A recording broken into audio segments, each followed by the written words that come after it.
Salut à tous, j'ai une très bonne nouvelle à vous annoncer. Vinland Saga est enfin adapté en animé. Oui, Vinland Saga, oui. Bon alors, c'est pas le truc le plus connu, mais en gros c'est un animé qui parle de vikings. Gros résumé, on y suit principalement Thorfinn, un jeune viking qui se bat en Angleterre pendant les invasions qui ont touché le pays des roast beef autour de l'an 1000. Bon alors, je suis pas historien, mais ça concorde avec ce qu'on voit dans la série Viking. Alors j'imagine que c'est vrai. Mais je vous rassure, nous ne sommes pas dans un animé trop historique. Enfin, si ça existe. Non, là on suit une histoire de vengeance. Mais je ne veux pas spoiler ceux qui regardent l'animé. Les pauvres ignorent encore que notre héros, l'innocent Thorfinn, va devenir un meurtrier sous les ordres du pirate Askeladd, dans le but d'avoir une occasion de le tuer. Car en fait, c'est Askeladd qui a tué Thor, le père de Thorfinn. Voilà, c'est gratuit. Ouais, il y a des histoires de famille et tout. Ça sert clairement une thématique pacifiste, où le héros va être amené à se demander ce que lui apporterait vraiment sa vengeance. Et à quoi ça sert de tuer autant de gens? Ouais, parce qu'il va tuer plein de gens. Le propos de l'œuvre fonctionne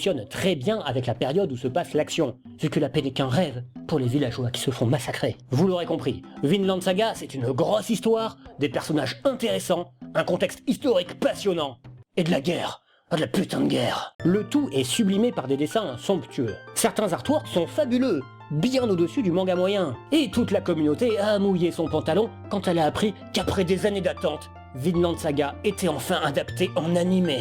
Mais qu'est-ce qui a bien pu empêcher les Japonais pendant aussi longtemps d'adapter Vinland Saga? Ah, c'est vrai qu'ils étaient hyper occupés à adapter des trucs comme In Another World, With My Smartphone, où on suit un gars qui va dans un monde d'heroic fantasy avec son smartphone. Ils ont adapté ce truc, ouais déjà. Et avant Vinland Saga, en plus. Mais sinon, que vaut l'animé? Bon, c'est vachement bien. L'animation est top et les dessins sont somptueux, même si ils perdent le côté rugueux qu'a le manga. C'est réalisé par Wit Studio. Ouais, ce sont les mecs qui font l'attaque des titans. Ça explique un peu la qualité du truc. Et le sang aussi. Tout ça pour dire, si vous aimez les animés, regardez Vinland Saga. Mais encore plus important, si vous n'aimez pas les animés, alors regardez Vinland Saga. Ça prouve que les animés peuvent être plus profonds qu'on imagine et aborder de vraies thématiques. L'animation japonaise ne se résume pas à des mecs bodybuildés se tapant dessus en hurlant, même si c'est cool. Clairement, Vinland Saga est mon coup de cœur de l'été 2019. Sur ce, je vous dis à la prochaine, avec le capitaine Valeo.